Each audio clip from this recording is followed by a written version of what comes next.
بسم الله الرحمن الرحیم۔ معزز و محترم شرفاء عزادار، اپنا آرام و مصروفیات چھوڑ کے سیدہ مسافرہ شام کو پرسہ دینے تشریف لیں۔ اپنی اپنی قبولیت عبادت اور حاجت روائی کے لیے بھی صلوات۔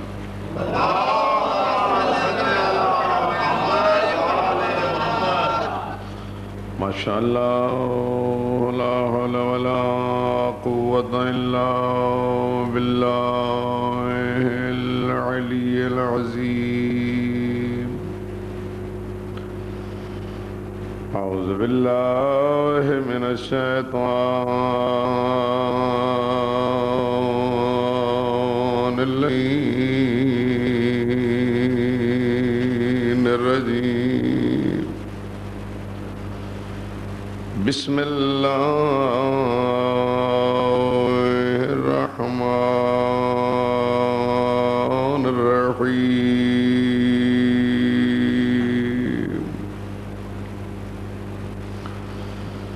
الحمدللہ رب العالمین، والصلاة والسلام علی اشرف الانبیاء والمرسلین، ابی القاسم محمد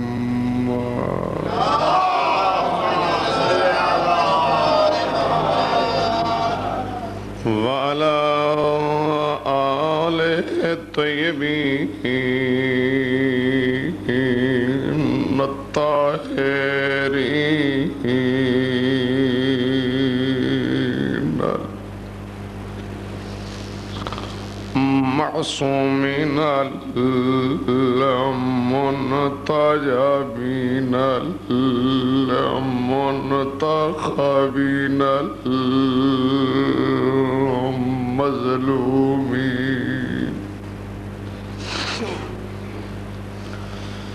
لا سیما منهم علی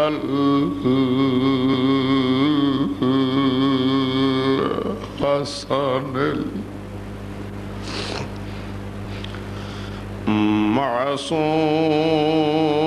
المعصوم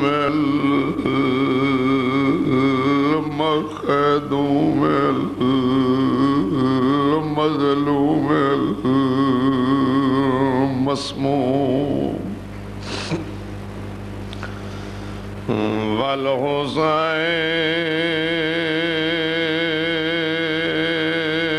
والحسین المعصوم المخدوم المغموم المظلوم الغریب الغریب الشہید المقتول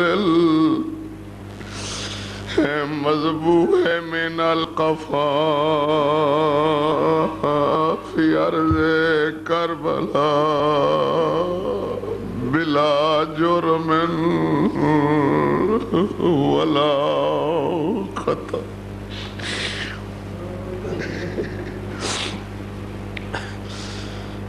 الذي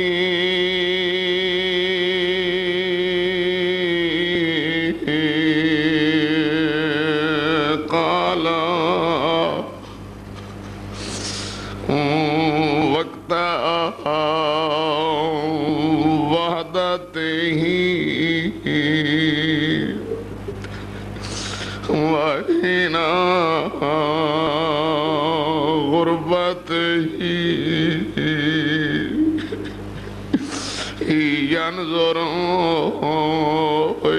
يمينا وشمالا هل من ناصر ينصرنا وهل من مغيث يغيثنا. اس کے بعد بہنوں کے خیموں کو دیکھ کے کہتے ہیں حل من ذاب یذب الحرم رسول.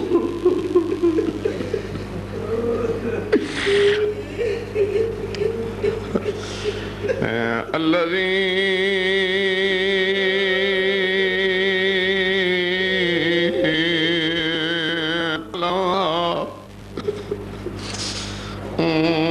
وقت ودائه من الخیام. حالت کیا تھی غریب کی؟ ابرو کٹے ہوئے، کمر جھکی ہوئی،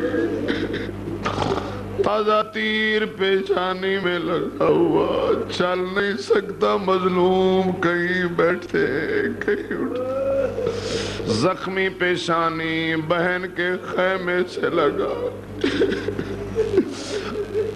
فرماتے ہیں یا زینب یا ام کلثوم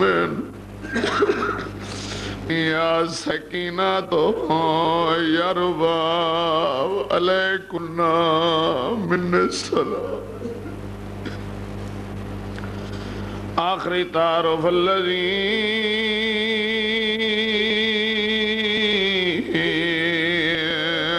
جسمہ عریان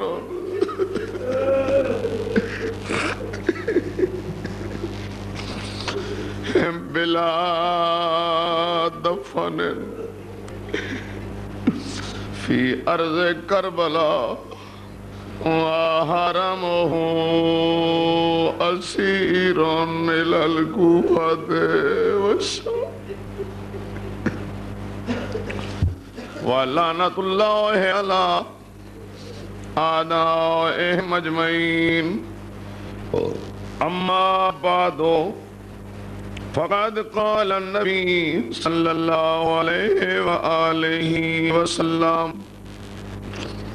بسم الله الرحمن الرحيم الحسين مني وآمن الحسين صلوات.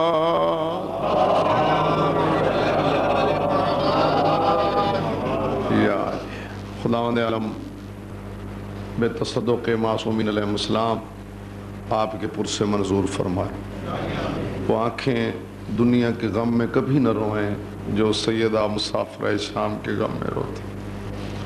جتنے قدم چل گئے ہیں آپ اپنے 12ویں امام مولا کو پرسہ دینے کے لیے، ہر قدم پہ مولا آپ کے گناہ معاف فرمائے، آپ کے مرحومین کے اللہ گناہ معاف فرمائے. ان آنسوں کا صدقہ اللہ آپ کے بیماروں کو شفا عطا فرمائے. اللہ وہ گودیں آباد کرے جو اولاد کے لیے ترستی.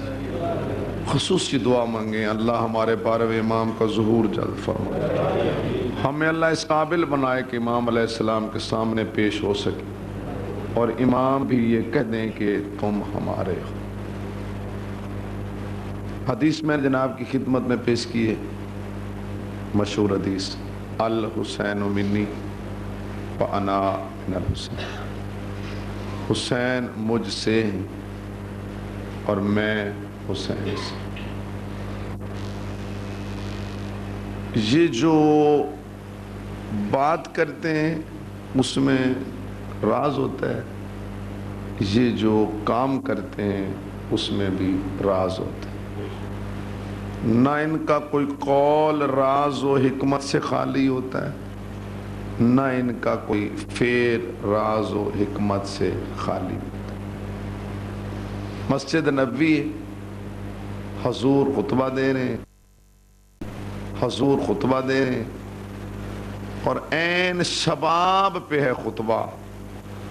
کہ مسجد کا وہ دروازہ کھلا جو ایک ہی تھا جو مسجد میں کھلتا تھا، باقی تو سبھی بند ہو گئے تھے، اور اس میں سے امام حسین علیہ السلام چھوٹا سن مسجد میں داخل ہوئے۔ خطبہ شروع ہونے سے پہلے بھی آ سکتے تھے، خطبہ ختم ہونے کے بعد بھی تشریف لا سکتے تھے۔ یہ جو عین دوران خطبہ تشریف لائے، اس میں کوئی راز ہے۔ اور پھر داخل ہوتے ہی مولا کے قدم لڑکھڑائے، کبھی قدم نہیں لڑکھڑا سکتے، ان قدموں کے لڑکھڑانے میں بھی راز ہے۔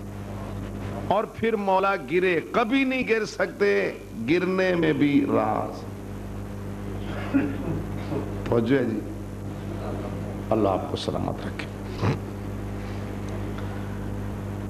میں بالکل چھوٹا سا آدمی ہوں، آپ کے سامنے حاضر ہوں، مقدر میں آپ کی زیارت تھی کہ حاضر ہو گیا۔ میں گفتگو کر رہا ہوں، سامنے میرا بچہ آ جائے، بے شک گر جائے، میں نے اس طرف دیکھنا ہی نہیں ہے، کیونکہ میں سمجھتا ہوں کہ میرے بچے کے گرنے سے یہ ذکر بہت بلند ہے، میں ادھر دیکھوں گا ہی نہیں۔ بچے گرتے بھی رہتے ہیں، اٹھتے بھی رہتے ہیں، لیکن تاریخ گواہ ہے، رسالت میں آپ خطبہ دے رہے تھے، چاہے ذکر توحید تھا، تلاوت قرآن فرما رہے تھے، اصول و عقائد کی بحث تھی، نماز روزے کا ذکر تھا، جو بھی ذکر فرما رہے تھے، اے شباب پہ خطبہ تھا۔ امام حسین آئے، پھر لڑکھڑائے قدم، پھر مولا گرے، اصحاب کی پشت تھی اس طرف، انہیں نہیں پتا پیچھے کیا ہو رہا ہے، رسالت مآب کا رخ تھا اس طرف۔ حضور نے امام حسین علیہ السلام کو آتے بھی دیکھا، قدم لڑکھڑاتے بھی دیکھا، اور گرتے بھی دیکھا۔ سبھی اصحاب موجود سے کسی سے نہیں کہا جاؤ اور حسین کو اٹھا لو۔ جناب علی بھی موجود تھے، جناب علی سے بھی نہیں کہا کہ جاؤ اور اپنے لخت جگر کو اٹھا لو۔ حسین مولا گرتے گئے، اصحاب نے خطبہ چھوڑ دی۔ توجہ نہیں فرمائی آپ نے، خطبہ چھوڑ دیا، ذکر توحید تھی ادھر ہی چھوڑ دیا، تلاوت قرآن وہی چھوڑ دی، نماز روزے کی بحث خطبہ چھوڑ کے مولا نے ممبر چھوڑ دیا۔ اب جو ممبر چھوڑ دیا تو چہرے سب کے فق ہو گئے، خطبہ چھوڑا کیوں، ممبر سے اترے کیوں؟ مولا وہ جا رہے ہیں، پوچھ بھی نہیں سکتے حضور کیا ہوا۔ مولا نے اصحاب نے دیکھنا شروع کیا، مولا ادھر جا رہے ہیں، اصحاب دیکھتے گئے، جو اتنے میں اب جدھر رسالت مآب جائیں، اصحاب کے ادھر پھرتے جا رہے ہیں، رسالت مآب پیچھے ہو گئے، اب اصحاب کے سینے بھی اسی طرف پھر گئے۔ اتنے میں رسالت مآب امام حسین علیہ السلام کے پاس پہنچے، بسم اللہ کر کے نواسے کو اٹھایا، پیچھانی پہ بوسہ دے کے یہاں اٹھا کے فرماتے اصحاب دیکھو یہ حسین ہے، میرے پیارو دیکھو یہ حسین ہے، میرے جان نثارو دیکھو یہ حسین ہے، اور سب کو متوجہ کر کے فرماتے ہیں سن لو، الحسین منی وانا من الحسین، حسین مجھ سے ہے اور میں حسین سے ہوں۔ ایک صحابی نے ہمت کی، وہ کہتے ہیں مولا کمال ہوگی، جملہ چھوٹا ہے، جملے میں کل 5 لفظ ہیں، الحسین منی وَأَنَا مِنَ الْحُسَيْن، چھوٹا جملہ، اور اس میں نام حسین آپ نے 2 مرتبہ استعمال فرمایا ہے۔ جملہ چھوٹا ہے، نام حسین 2 مرتبہ، توجہ فرما رہے ہیں جی، جملہ چھوٹا اور نام حسین 2 مرتبہ۔ یہ بھی تو فرما سکتے تھے الحسین منی وَأَنَا مِنْهُ، یہ بھی فرما سکتے تھے کہ اِنَّهُ منی وَأَنَا مِنْهُ، نہ دونوں جگہ پہ ضمیر استعمال کی، نے ایک فرمایا الحسین منی وانا من الحسین، حسین مجھ سے اور میں حسین سے ہوں۔ صحابی کو تھا مولا جملہ چھوٹا ہے اور آپ نے نام حسین 2 مرتبہ استعمال فرمایا، فرماتے ہیں آسن اچھا کیا تو نے پوچھ لیا، اگر اس دل سے پوچھے جو اصل قرآن ہے اور اس زبان سے سنے جو وحی الہی کی ترجمان ہے تو مجھ محمد چاہے، میرا دل چاہتا کہ صبح سے لے کر شام تک اور شام سے لے کر صبح تک میں حسین حسین حسین حسین ہی کہتا رہوں، میری زبان پہ رہے ہی لفظ حسین۔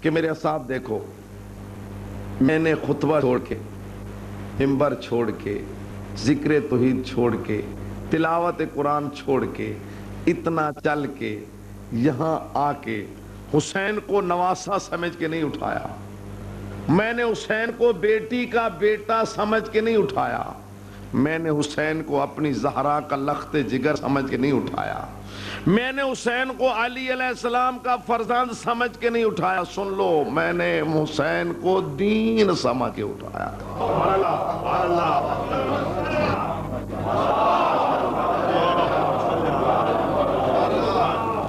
میں نے دین سمجھ کے اٹھایا ہے، تو جو فرما رہے ہیں جی، میں نے حسین کو دین سمجھ کے پھر اٹھا کے واپس آئے، منبر پہ بیٹھے، اس زانو پہ بٹھایا امام حسین کو، جو ذکر پہلے فرما رہے تھے اس کو وہیں ختم کیا، جو بحث چھوڑ کے گئے تھے وہ بحث وہیں ختم، اب ذکر اس کا شروع کیا جس کو اٹھا کے لائے۔ اب وہ الفاظ سنے جو رسالت مآب کی زبان سے نکلے، یہاں بٹھا کر میں اب دیکھو، ھذا حسین، یہ حسین ہے، فارفو ہو، اس کو پہچانو، ھذا حسین، یہ حسین ہے، فارفو، اس کو پہچانو۔ پھر فرماتے ہیں فضلو ہو، اس کی فضیلت کا اقرار کرو۔ اگلا جملہ ایسا ہے کہ عارف لوگوں کی آنکھوں میں آنسو آ جاتے ہیں۔ پہلے فرمانا یہ حسین ہے، فارف، اس کو پہچانو، فضلو، اس کی فضیلت کا اقرار کرو۔ پھر فرماتے ہیں ونصرو ہو، اگر اسے کبھی ضرورت پڑے تو اس کی مدد کرنا۔ حسین فارفو، اس کو پہچانو، فضلو، وہ اس کی فضیلت کا اقرار کرو، ونصر، اس کی مدد کرنا۔ پھر فرماتے ہیں یہ کتنی عظمتوں کا مالک ہے، فرماتے ہیں جدو فی الجنہ، اس کا دادا جنتی، جدتو فی الجنہ، اس کی دادی جنتی، انا جدو فی الجنہ، میں اس کا نانا جنتی، جدتو فی الجنہ، اس کی نانی جنتی، ابو فی الجنہ، اس کے بابا جنتی، امو فی الجنہ، اس کی ماں جنتی، اخو فی الجنہ، اس کا بھائی جنتی، اختو فی الجنہ، اس کی بہن جنتی۔ پھر فرماتے ہیں وہ اولادو فی الجنہ، اس کی اولاد جنتی۔ پھر فرماتے ہیں وہ محبو فی الجنہ، اس کا چاہنے والا جنتی، وہ محبو محبی فی الجنہ، چاہنے والوں کا چاہنے والا بھی جنتی۔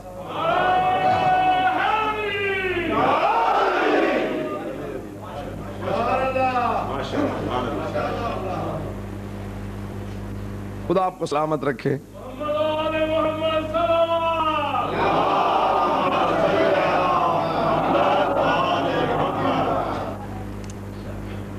کسی شخصیت کو سمجھنا ہو نا جی، تو اس کے دو طریقے، ایک حسب اور ایک نسب۔ حسب مانا ذاتی کردار، نسب مانا خاندان۔ تو آئے ہم ان دو حسب و نسب کے لحاظ سے بحث کرتے ہیں کہ امام حسین علیہ السلام کی عظمت کتنی، ان کی شان کتنی۔ نسب کو واضح کرنے کے لیے ایک موقع میں یاد دلاتا ہوں، آپ سمجھ ہو رہے جی؟ بس دیکھیے ایسا ہی انداز ہے، سادہ سادہ، جس میں کوئی فلسفہ نہیں ہے، سیدھی سیدھی باتیں۔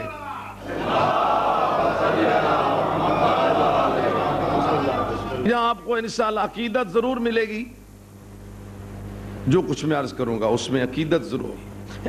وہ ایک میں 5 اکٹھے بیٹھے ہیں، 5، ایک تو بیٹھے تھے نا چادر تطہیر کے نیچے، یہ دوسرا موقع جس طرح آپ اور ہم سب دن کی مصروفیات سے فارغ ہو کے تو گھر کے افراد مل کے بیٹھتے ہیں، اس طرح وقت عصر اکٹھے بیٹھے ہیں۔ پاک رسول جناب علی، جناب سیدہ، جناب حسن اور جناب حسین آپس میں محو گفتگو ہیں، آپس میں محو گفتگو ہیں، گفتگو سب سے ہو رہی ہے، پاک رسول جناب سیدہ سے، سیدہ جناب بابا سے، جناب رسالت مآب جناب علی سے، جناب علی رسالت مآب سے، گفتگو سبھی آپس میں کر رہے ہیں، لیکن رسالت مآب کا مسلسل پیار امام حسین کے ساتھ جاری ہے۔ گفتگو سب سے، پیار امام حسین سے۔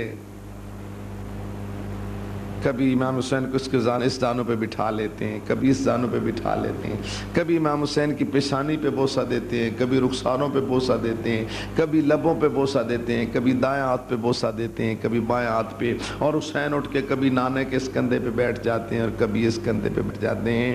گفتگو سبھی سے ہو رہی ہے لیکن پیار امام حسین سے جاری ہے۔ توجہ نہیں فرما رہے آپ؟ گفتگو سبھی کر رہے ہیں آپس میں لیکن پیار امام حسین علیہ السلام سے جاری۔ نانا بزرگ ہو، بچہ چھوٹا ہو، ماں باپ پاس بیٹھے ہوں اور بچہ اس طرح کبھی نانے کے یہاں بیٹھے، کبھی یہاں بیٹھے، کبھی یہاں بیٹھے، کبھی یہاں بیٹھے، تو وہ ماں باپ محسوس کرتے ہیں کہ یہ ہمارا بچہ نانا کو پریشان تو نہیں کر رہا۔ بس یہی بات سوچی ہے جناب علی علیہ السلام نے، اور جناب رسالت مار امام حسین کے پیار میں مداخلت بھی نہیں کر سکتے، نہ تو امام حسین کو اٹھا سکتے ہیں نہ رسالت مار کو منع کر سکتے ہیں۔ تو موضوع بدلنے کے لیے جناب رسالت مار سے علی علیہ السلام کہتے ہیں یا رسول اللہ آپ کو حسین بہت ہی پیارے ہیں۔ توجہ، آپ کو توجہ کہتی شرم آتی ہے۔ اللہم صلی اللہ محمد وعلی آپ کو حسین بہت ہی پیارے ہیں، اللہ جانے رسالت میں آپ کیا جواب دیتے۔ تو امام حسین کہتے ہیں بابا جان نانا اسی سے پیار کرے گا نا جس کا نسب عظیم ہوگا، جس کا۔ اب جب پنجتن پاک کی پاک محفل میں بیٹھ کر امام حسین علیہ السلام نے اپنے نسب پہ ناز کیا تو اب باپ بیٹا کی پیار بھری گفتگو شروع ہو گئی۔ میں نے جہاں سے بات شروع کی تھی ان کے ہر بات میں راز ہوتا ہے، ان کے ہر عمل میں راز ہے۔ آج مل کے بیٹھے ہیں تو اس میں راز ہے، آپس میں گفتگو ہو رہی ہے تو اس میں راز ہے، امام حسین علیہ السلام سے انفرادی پیار جاری ہے تو اس میں راز ہے۔ اب جو مولا علی علیہ السلام نے پوچھا اور امام حسین علیہ السلام نے جواب دیا تو اس میں بھی راز ہے۔ تو جناب پوچھتے ہیں جب کہا نا کہ یا رسول اللہ آپ کو حسین بہت ہی پیارے ہیں، حسین کہتے ہیں بابا جان نانا اسی سے پیار کرے گا نا جس کا نسب عظیم ہوگا۔ جب پنجتن پاک کی پاک محفل میں بیٹھ کر جناب امام حسین نے کم سنی کے وقت نسب پہ ناز کیا، علی علیہ السلام مسکرا کے فرماتے ہیں حسین میں بھی تو علی ہوں،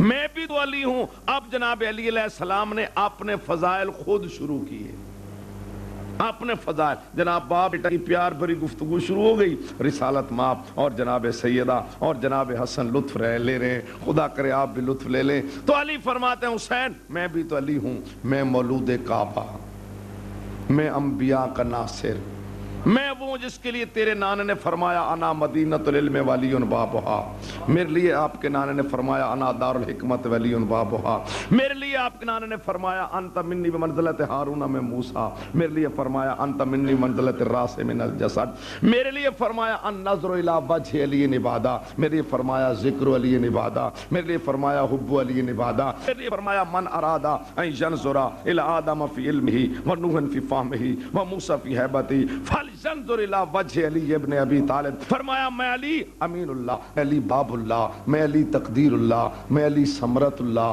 میں علی جنب اللہ، میں علی حبل اللہ، میں علی خیرت اللہ، میں علی دلیل اللہ، میں علی ذکر اللہ، میں علی رحمت اللہ، میں علی زینت اللہ، میں علی سر اللہ، میں علی شاکر باللہ، میں علی صبغت اللہ، میں علی ضامن خلق اللہ، میں علی طالب مرضات اللہ، میں علی ذل اللہ، میں علی عین اللہ، میں علی غلبت اللہ، میں علی فضل اللہ، میں علی قدرت اللہ، میں علی لسان اللہ، میں علی مامور من اللہ، میں علی نور اللہ، میں علی وجہ اللہ، میں علی حیبت اللہ، میں علی امر اللہ، میں علی ید اللہ۔ علی علیہ السلام نے اپنے 70 فضائل بیان فرمائے، علی علیہ السلام نے اپنے 70 فضائل، علی علیہ السلام نے اپنے 70 فضائل بیان فرمائے۔ علی علیہ السلام فضائل بیان فرماتے گئے، امام حسین علیہ السلام نانا کی گود میں بیٹھ کر مسکرا مسکرا کے بابا کے فضائل، بابا کی زبانی، بابا کے فضائل بابا کی زبانی سنتے بھی رہے اور لطف لیتے بھی رہے، بابا کے فضائل بابا کی زبانی سنتے بھی رہے اور لطف لیتے رہے۔ مولا علی علیہ السلام نے فضائل ختم فرمائے، حسین علیہ السلام نے نانا کی گود کو چھوڑا، بابا کی گود میں بیٹھ کر ریش مبارک کے دونوں طرف ہاتھ رکھ کے بابا کی پیشانی پہ بوسہ دے کے امام حسین عرض کرتے ہیں بابا جان بابا جان بابا جان، آپ جتنے فضائل پڑھ جائیں ہیں تو میرے بابا علی کے نا۔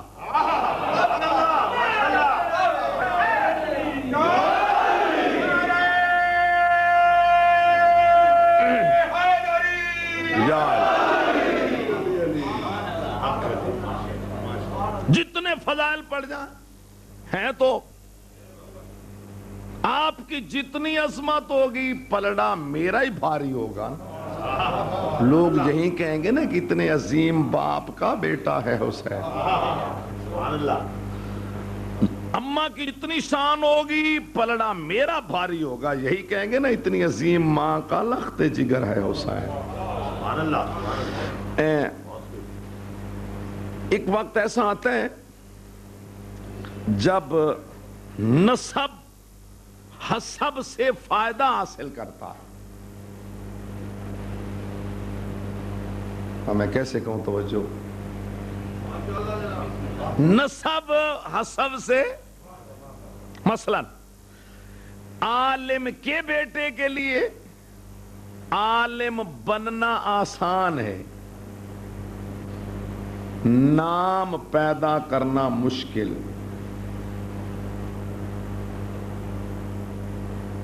کیوں جی؟ باپ سے قدم بڑھے گا تو نام پیدا ہوگا۔ کیوں جی؟ ذاکر کے بیٹے کے لیے ذاکر بننا آسان ہے لیکن نام پیدا کرنا مشکل۔ باپ سے کچھ قدم آگے بڑھے گا تو کوئی نام لے گا نا۔ اب 3-4 مثالیں دوں گا پھر جا کے بات نتیجے پہ پہنچے گی۔ سخی کے بیٹے کے لیے سخی بننا آسان ہے، کیوں جی؟ گھر میں سخاوت ہے نا، لیکن نام پیدا کرنا، باپ 100 روپے دیتا تھا سائل،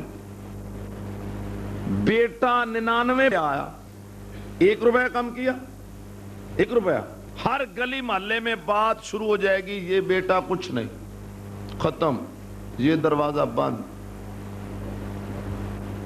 توجہ، بات ہوگی نہیں ہوگی جی؟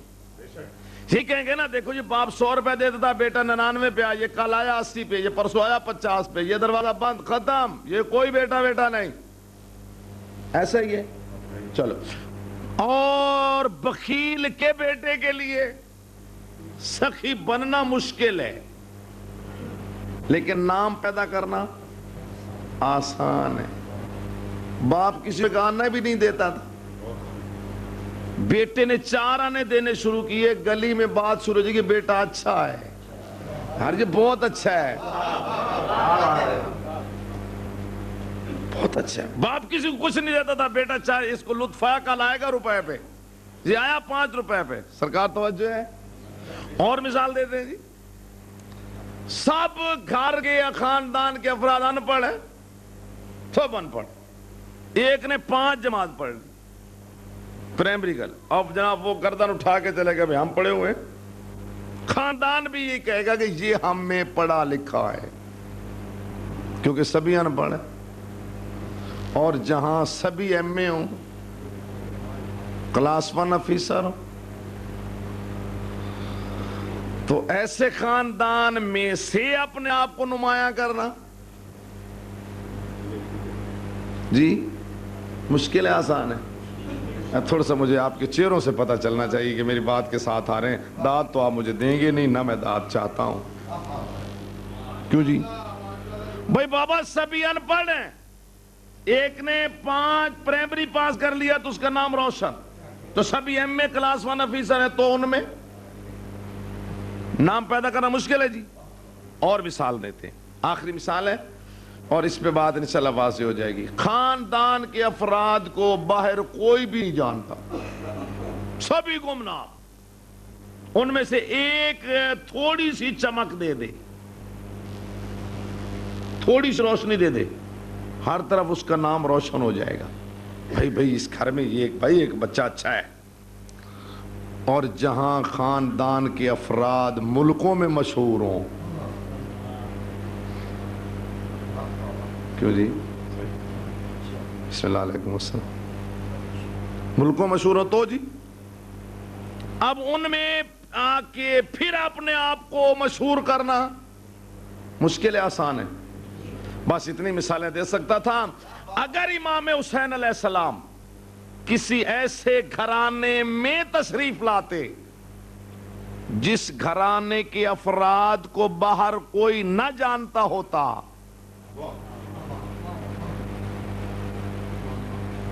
میں پھر عرض کرتا ہوں، اگر امام حسین علیہ السلام کسی ایسے گھرانے میں تشریف لاتے جس گھر کے افراد کو باہر کوئی نہ جانتا ہوتا اور امام حسین تھوڑی سی روشنی دے دیتے تو زمانے میں حسین حسین ہو جاتا، لیکن امام حسین علیہ السلام نے اس فلک پہ طلوع کیا جس پہ پہلے کئی آفتاب و مہتاب چمک رہے ہیں۔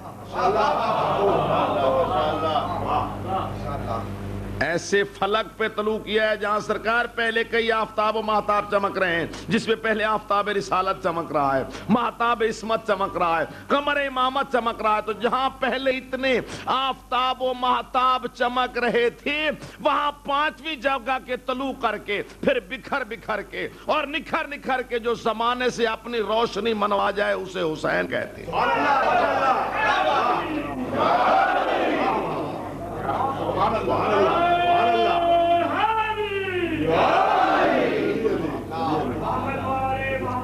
مہربانی جی باندھے ویسے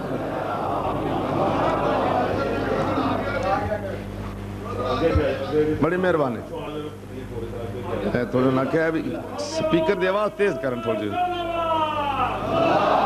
ذرا آواز تیز کر دیں، اسپیکر کی آواز تھوڑی سی بلند کریں، مہربانی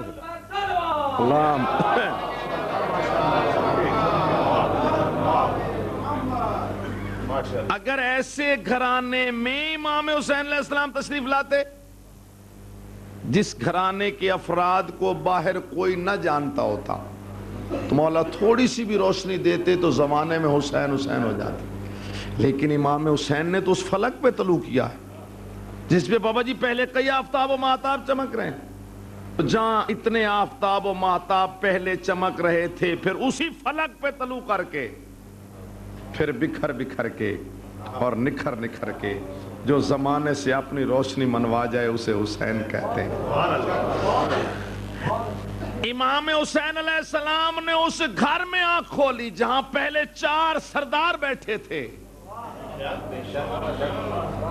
4 سردار سخی پہلے موجود ہیں، ادھر سید المرسلین موجود ہیں، ادھر سید الوسیین موجود ہیں، ادھر سیدۃ نساء العالمین موجود ہیں، ادھر سید شباب اہل الجنہ موجود ہیں،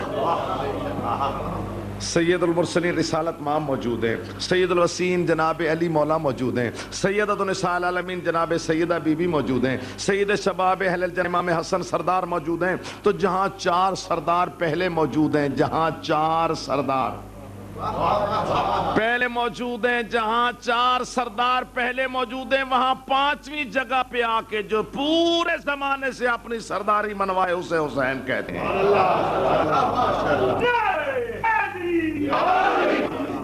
اگلے جملے پہ دعا آپ ضرور مجھے کریں گے، داد تو میں سمجھ رہا ہوں کہ واقعی ہے آپ ہم دیتے ہیں۔ ایسے 5ویں جگہ پہ آ کے 5ویں جگہ پہ آ کے 5ویں جگہ پہ آ کے امام حسین علیہ السلام نے اس طرح زمانے سے اپنی سرداری منوائی کہ ان 4 کے ذکر پہ چھا گیا حسین۔ نہیں چھایا جی؟ 4 کے ذکر پہ چھا گیا حسین۔ پوری مجلس مولانا اختر عباس صاحب پڑھ جائیں رسالت مآب کے فضائل میں، بار کوئی بھی نہیں کہے گا مجلس رسول، سبھی کہیں گے مجلس حسین۔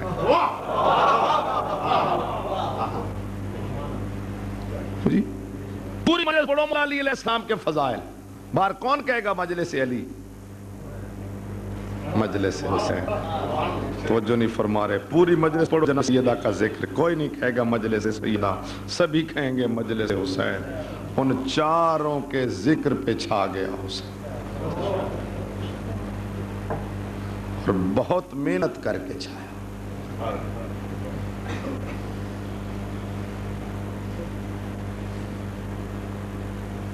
تاریخ اسلام میں دو اہم واقعے ہوئے ہیں.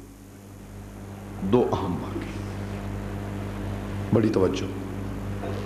آج پہلی مجلس ہے, اس میں صرف موضوع اور بنیاد ہی پیش. تاریخ اسلام میں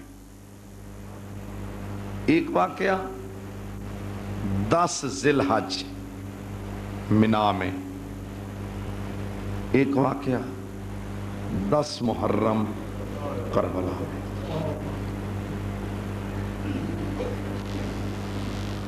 یا علی, وہ بھی 10 تاریخ, یہ بھی 10 تاریخ. وہ ذی الحج ہے, یہ منا ہے. وہ ذی الحج ہے, یہ محرم ہے. وہ منا ہے, یہ کربلا ہے. منا میں ایک اسماعیل تھا,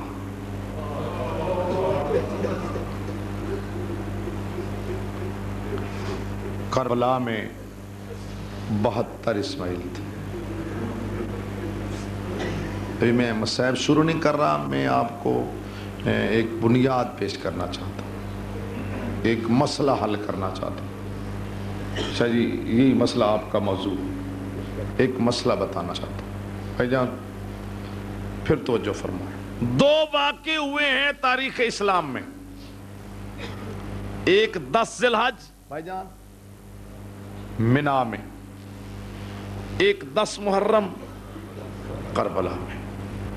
یہ بھی 10 تاریخ, وہ بھی 10 تاریخ. یہ ذی الحج ہے, وہ محرم, یہ منا ہے, وہ کربلا ہے. منا میں 1 اسماعیل, کربلا میں 72 اسماعیل. منا والا اسماعیل کھا پی کے آیا تھا,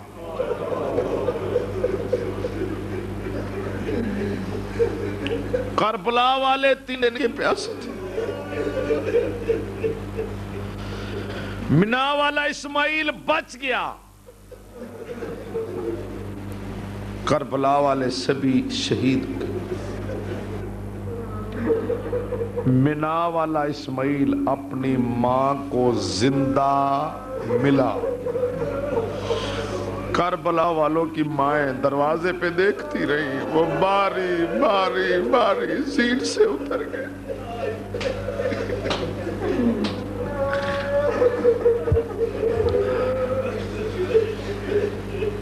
فرق کیوں بتایا اپنے معزز سامعین کو؟ یہ فرق کیوں بتایا ہے؟ ایک مسئلے کی طرف متوجہ کرنا.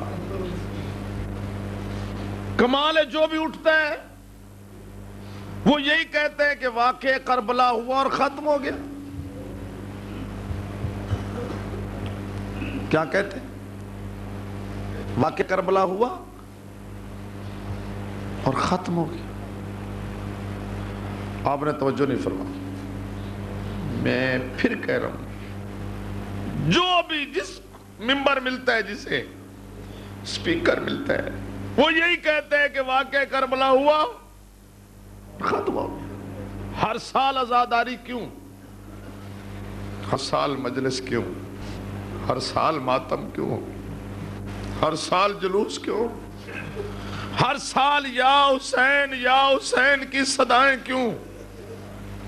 کہتے ہیں واقعہ کربلا ہوا اور ختم ہو گیا, اس کی یاد منانے کی ضرورت نہیں, عزاداری کی ضرورت نہیں, مجلس کی ضرورت نہیں, ماتم کی ضرورت نہیں. توجہ فرما رہے ہیں؟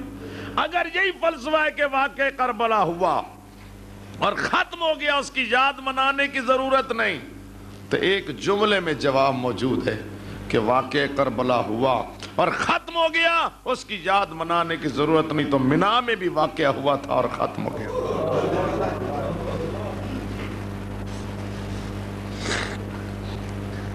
کہ بھائی توجہ نہیں فرمائی؟ منا میں بھی واقعہ ہوا تھا, ختم ہو. اگر یہی فلسفہ ہے کہ واقعہ ہوا اور ختم ہو گیا, اس کی یاد منانے کی ضرورت نہیں, تو منا میں جو واقعہ ہوا تھا وہ ختم ہو گیا. ہر سال قربانی کیوں کرتی؟ یہاں تو پھر بھی آپ کھا لیتے، پاکستان میں نام کھاتا ہی کوئی مفتی سے فتوا دے کہ نہ ذبح کرو، نہ پیسہ ضائع نہ کرو، ضائع کرتا فتوا دے دے کہ جانور ذبح نہ کرو، پیسے تقسیم کر دو۔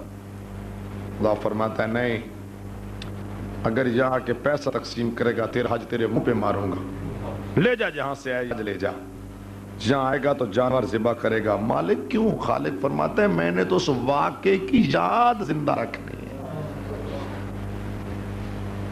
جتنا واقعہ ہم اتنا اس کی یاد کو باقی رکھنا اہم۔ توجہ نہیں فرمائی جی؟ جتنا واقعہ سا جی ہاں اتنا اس کی یاد کو باقی رکھنا ہم۔ تو جہاں ایک اسماعیل ذبح ہونے آئے، ذبح نہ ہو، بچ جائے، اس کی جگہ پہ جانور ذبح ہو جائے، فلسفہ خداوندی یہ ہے کہ اللہ اس کی یاد قیامت تک باقی رکھتا ہے۔ تو جہاں 72 اسماعیل ذبح ہو جائے، یہ واقعہ تو اس سے 72 گنا زیادہ اہم ہے، اس کی یاد اس سے 72 گنا زیادہ منائی جائے گی، تب جا کے عدالت کے تقاضے پورے ہوں گے۔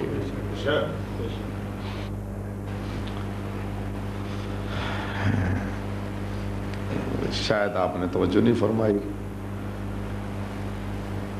کیوں دوڑتا ہے صفا مروہ کے درمیان؟ کوئی نبی دوڑا ہے؟ کوئی رسول دوڑا ہے؟ نہیں، ایک ماں دوڑی۔ کون دوڑی تھی؟ آپ ذرا بولیں، کون دوڑی؟ ایک ماں دوڑی ہے، ایک ماں۔ کیوں دوڑی ہے؟ کہ میرا اسماعیل مر نہ جائے۔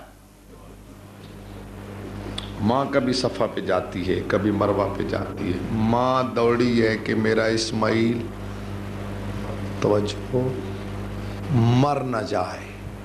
کمال ہو گیا اگر وہ ماں دوڑے اس لیے کہ میرا اسماعیل مر نہ جائے، اللہ قیامت کہتا ہے جو جگہ وہ دوڑے گا۔ دوڑو یہاں، دوڑو، اس یاد کو باقی رکھنا ہے۔ کس ماں کی یاد؟ جو اس لیے دوڑ رہی ہے کہ میرا اسماعیل مر جائے۔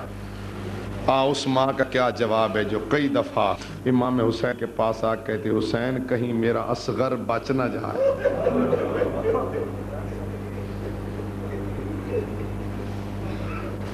اس ماں کا کیا جواب؟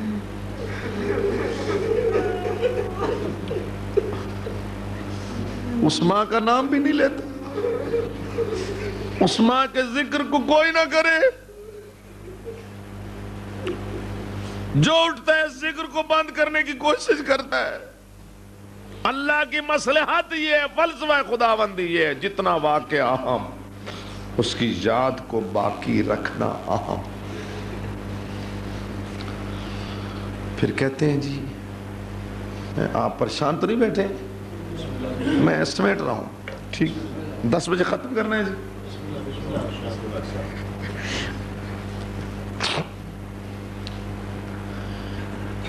اس کو یاد کو باقی رکھنا ضروری، 72 گنا زیادہ اس یاد کو باقی رکھنا ضروری، 72 گنا زیادہ۔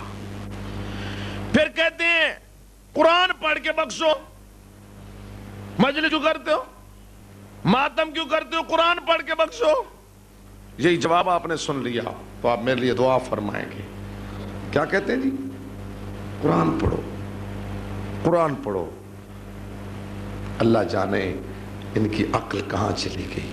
قرآن اس کے لیے پڑھا جاتا ہے جو دنیا سے چلے جانے کے بعد خود قرآن نہ پڑھ سکے۔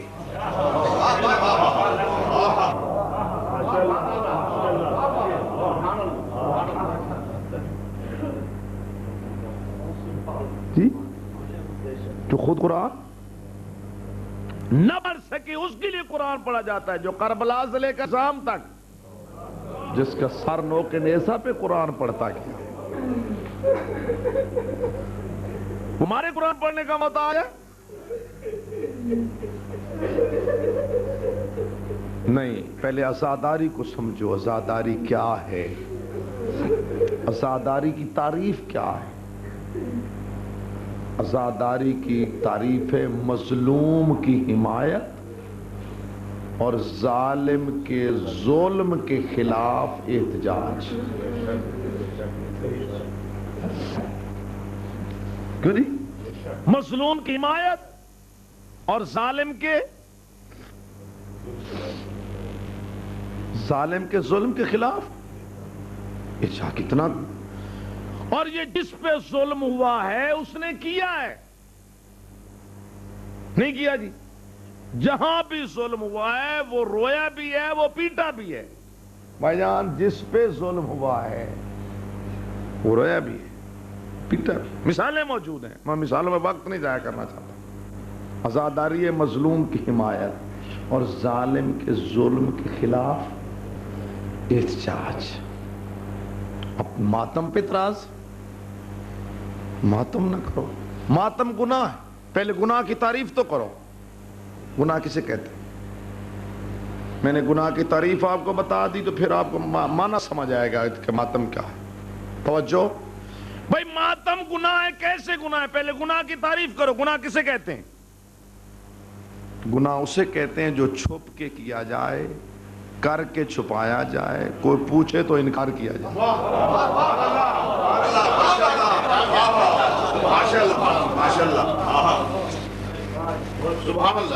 آپ نے دھیان نہیں فرمایا۔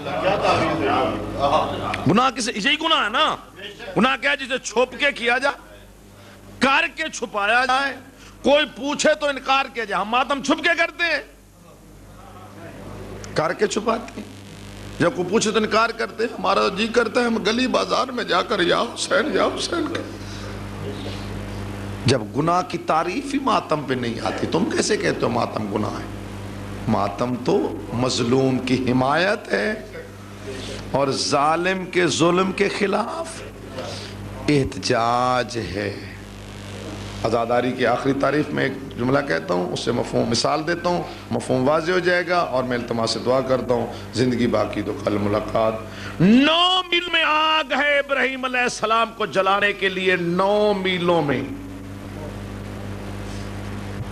9 میلوں میں آگ بھڑک رہی۔ تمام پرندے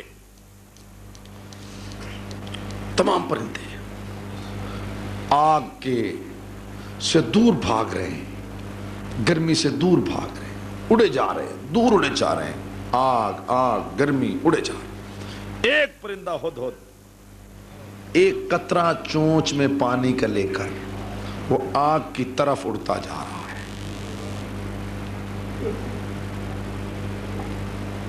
سمجھ رہے ہیں؟ سبھی پرندے آگ سے دور جا رہے ہیں گرمی کی وجہ سے۔ ایک پرندہ ہدہد چونچ میں ایک قطرہ پانی لے کر آگ کی طرف اڑتا جا رہا ہے۔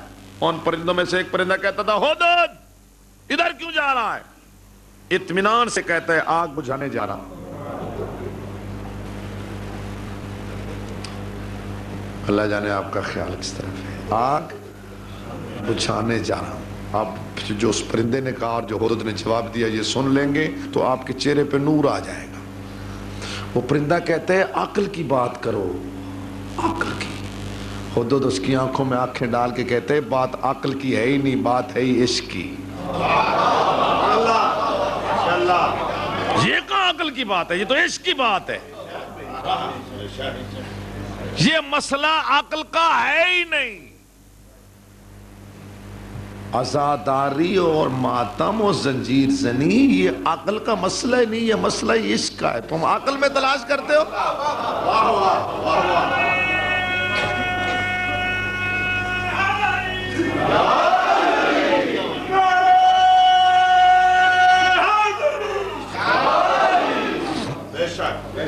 جب آیت 30ویں پارے میں ہے، آیت 30ویں پارے میں، آپ پہلے پارے میں ڈھونڈنے کے مل جائے گی؟ کیوں جی بولو نا۔ دوسرے پارے میں مل جائے گی، تیسرے میں ہے ہی 30ویں پارے کی، تو تیسرے چوتھے کیسے ملے جب یہ مسئلہ ہے ہی عشق کا، عقل کا ہے ہی نہیں؟ تو اب عقل میں کیسے تلاش کریں گے؟ یہ تو عشق کی بات ہے۔ ایک اور مثال دے دوں عشق کی۔ رسالت مآب کے 2 دانت شہید ہو گئے جنگ احد میں.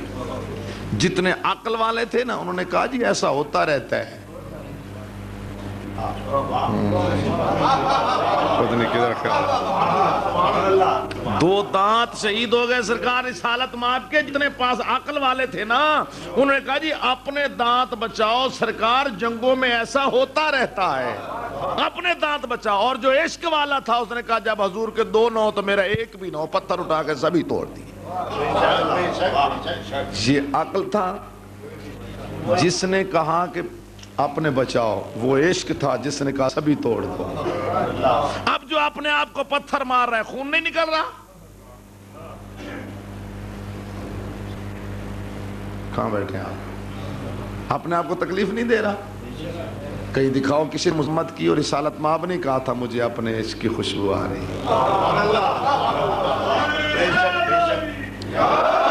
آخری جملہ سرکار آج کی گفتگو کا جس سے آپ کو عزاداری مجلس ماتم جتنا کچھ آپ کرتے ہیں اس کا اجر پتہ چل جائے گا. اس کا مفہوم سمجھ آ جائے گا. جب اس پرندے نے کہا نا کہ بھائی تو ادھر کیوں جا رہا ہے؟ وہ کہتا آگ بجانے جا رہا. وہ کہتا عقل کی بات کرو. وہ کہتا عقل کی ہے ہی نہیں بات ہے یہ عشق کی. اب اس پرندے نے پھر کہا بھائی کچھ سوچ. تیرے 1 قطرے سے 9 میلوں کی آگ بجھ جائے گی. اب اس کا جواب سنیں گے تو مجھے دعا کریں گے. تیرے 1 قطرے سے آگ بجھ جائے گی. تیرے 1 قطرے سے آگ بجھ جائے گی. بہت مطمئن ہو کہتا ہے یہ میں بھی جانتا ہوں نہیں بجھے گی. میں جانتا ہوں 1 قطرے سے آگ نہیں بجھے گی. میں جانتا ہوں 1 قطرے سے آگ نہیں بجھے گی. لیکن میں اعلان تو کرتا جا رہا ہوں کہ ابراہیم میں تیرے ساتھ ہوں. ابراہیم میں تیرے ساتھ ہوں.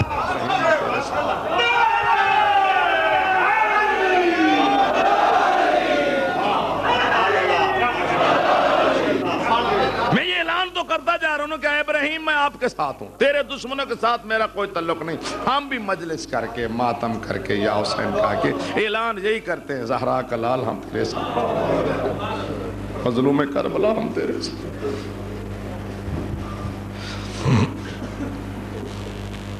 حضرت ابراہیم علیہ السلام نے بیٹے کے گلے پہ چھری رکھی. بیٹے کے گلے پہ چھری رکھی.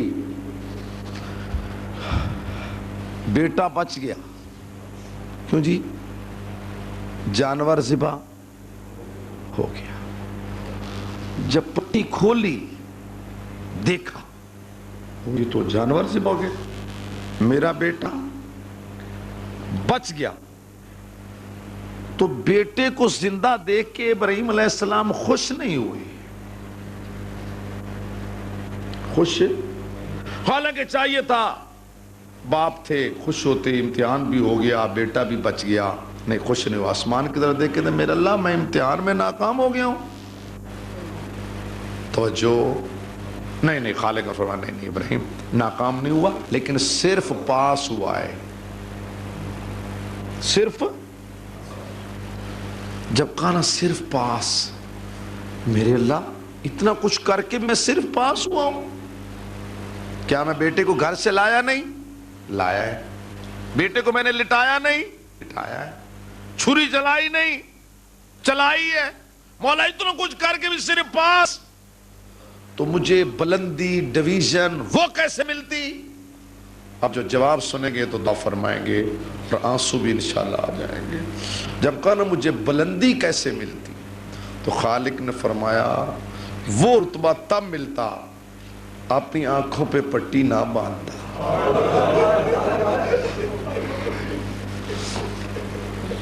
تین جملے اگر آپ سمجھ جائیں گے تو ہر آنکھ انشاءاللہ عبادت کر لے گی. اپنی آنکھوں پہ پٹی اپنی آنکھوں پہ پٹی نہ باندھتا. بیٹے کے ہاتھ پاؤں نہ باندھتا. بیٹے کے ہاتھ پاؤں. اور خالق نے فرمایا اس کی ماں کو بھی بتا کے آتا.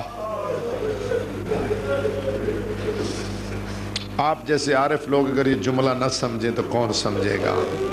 خالق نے فرمایا اس کی ماں کو بھی بتا کے آتا کہ تیرے بیٹے کو ذبح کرنے لے کے جا رہا ہوں. جب خالق نے فرمایا نا اس کی ماں کو بتا کے آتا، تو یہ کہہ کے آئے میں دوست کے پاس جا رہا ہوں، کیوں نہیں بتایا اس کی ماں کو ذبح کرنے لے کے جا رہا ہوں؟ جب اللہ نے کہا نا اس کی ماں کو بتا کے آتا، ابراہیم علیہ السلام کے ہاتھ سے چھری گر گئی، آسمان کی طرف دیکھیں، میرے اللہ یہ ممکن ہے؟ میرے اللہ یہ ہو سکتا ہے؟ یہ ممکن ہے کہ کسی ماں کو بتایا جائے کہ تیرا بیٹا ذبح ہونے جا رہا ہے یا تیرے بیٹے کو ذبح کرنے لے کے جا رہا ہوں؟ وہ ماں برداشت کر جائے، وہ ماں صبر کر جائے؟ میرا اللہ دنیا میں ایسی کوئی ماں ہے؟ خالق نے فرمایا ایک ماں نہیں کئی مائیں۔ آپ نے دھیان نہیں فرمایا، ایک ماں نہیں کئی مائیں۔ ابراہیم کہتا ہے مالک کہاں؟ خالق نے فرمایا کربلا۔ ابراہیم میں تجھے بلاؤں گا، تو بھی آنا، اسماعیل کو ساتھ لے آنا، ہاجرہ کو بھی لے آنا، تم دور ٹیلے پہ بیٹھ کر دیکھتے رہنا کہ کربلا کی مائیں کرتی کیا ہیں۔ ایک ماں کہتی تو اپنا بیٹا بچا لے پہلے میرا جانے دے، دوسری کہتی تو اپنا بیٹا بچا لے پہلے میرا جانے دے۔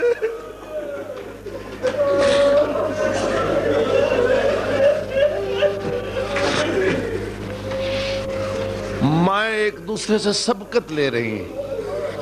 ایک ماں کہتی ہے تو اپنا بیٹا بچا پہلے میرا جانے تھے، دوسری کہتی ہے نہیں تو اپنا بچا پہلے میرا جانے تھے، تیسری کہتی ہے تو اپنا بچا پہلے میرا جانے تھے۔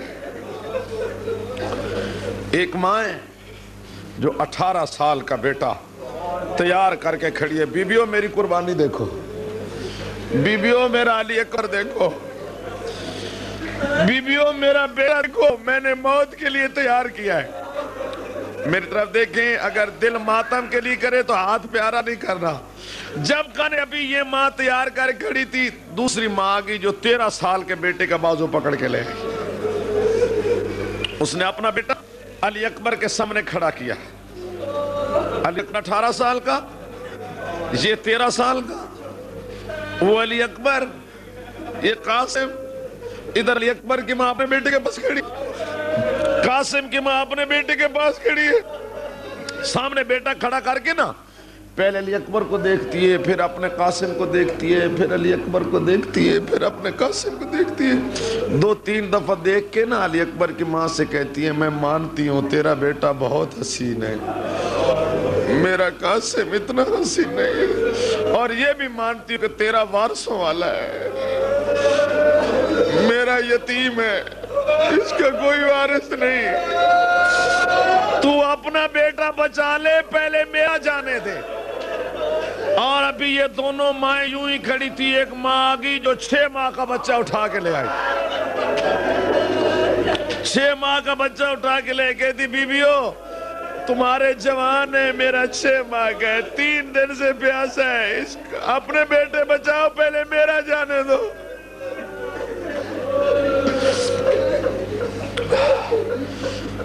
اگلا جملہ سن لیں گے تو ماتم کریں گے۔ یہ ماں ابھی کھڑی تھی، ایک اور ماں آگئی جو 2 بیٹوں کے بازو پکڑ کے لے، ایک ہاتھ میں آن، ایک میں محمد۔ ان بیبیوں کے سامنے کھڑی ہو کہتی ہے بیبیوں میں شکریہ ادا کرتی ہوں، میں زینب تمہارا شکریہ ادا کرتی ہوں، جو غریب ہو گیا وہ میرا بھائی ہے نا، جو میدان میں حال میں ناصر ینصر کہہ رہا ہے وہ میرا بھائی ہے نا،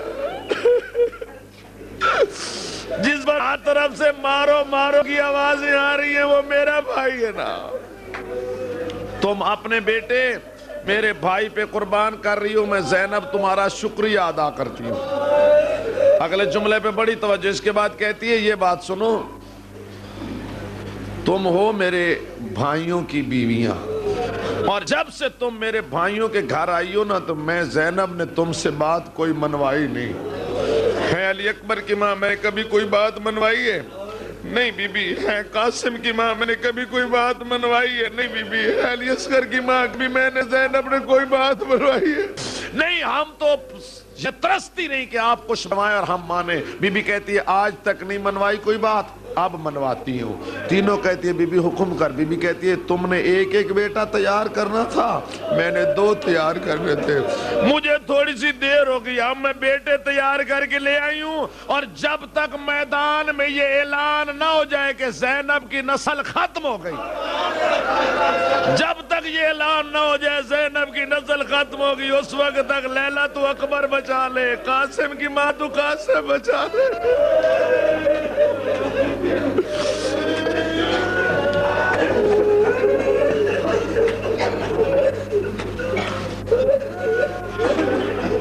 کیا جذبہ تھا ان ماؤں کا۔ آخری جملہ کہتا ہوں، وقت ختم ہو گیا، آپ نے بہت رو لیا، اللہ آپ کے آنسو قبول کرے، اللہ حاجت پوری کرے۔ جس ماں کے سامنے اس کا بیٹا پانی مانگے، صرف ایک جملہ، جس کا بیٹا شاہ جی میں نے کیا کہا جی، پانی مانگے، پانی، اور وہ اسے تیر سے پانی پلائے، وہ ماں دیکھ رہی ہو تو وہ ماں زندہ رہتی؟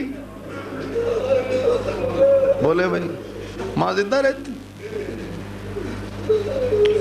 جب علی اصغر نے پانی مانگا نا تو انہوں نے تیر چلایا اس نے، خیمے کے در پہ کھڑی ہو کر رباب کہتی اصغر میری جان میرے ہاتھ میں نہیں، اگر میں بس میں ہوتی تو میں مر گئی ہوتی، لیکن اصغر تو نے پانی مانگا، انہوں نے تیر چلایا، میں تیرے ساتھ وعدہ کرتی ہوں جب تک زندہ رہوں گی ٹھنڈا پانی نہیں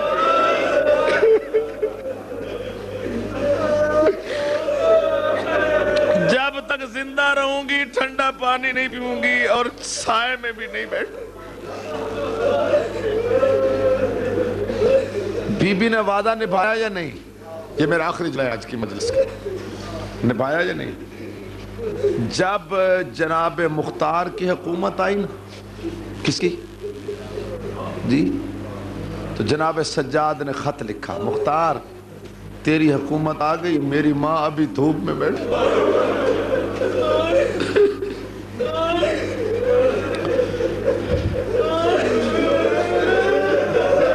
تیری حکومت آ گئی، میری ماں نے ابھی تک ٹھنڈا پانی نہیں پیا۔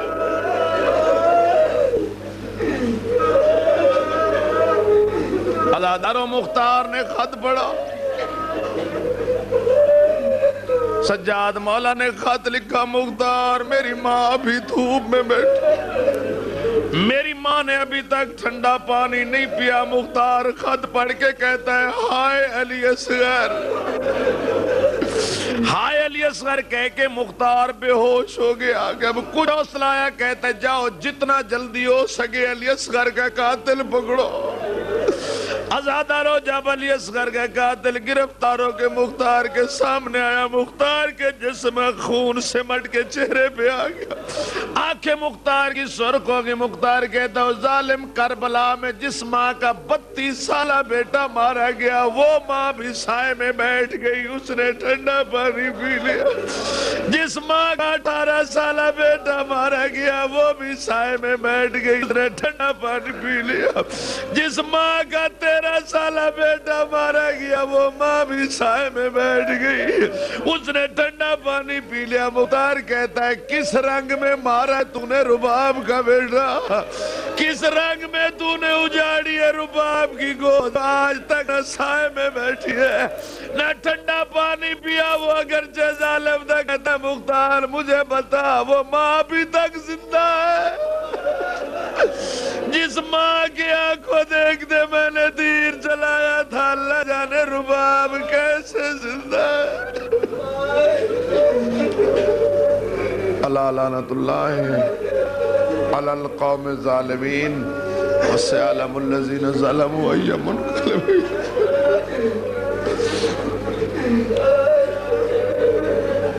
ماں اب ایک جملہ اور کہہ دوں جی، یہ جملہ آپ نے سمجھا نہیں تھا۔ مختار کہتا ہے جس ماں کا 32 سالہ بیٹا مارا گیا، وہ ماں بھی سائے میں بیٹھ گئی، جس کا 18 سالہ بیٹا مارا گیا، وہ ماں بھی سائے میں بیٹھ گئی۔ اور ظالم تو نے کس رنگ میں مارا رباب کا بیٹا، جو آج تک نہ سائے میں بیٹھی ہے نہ جس نے ٹھنڈا پانی پیا، وہ اگرچہ ظالم تھا، دیکھ کہتے مختار وہ ماں ابھی تک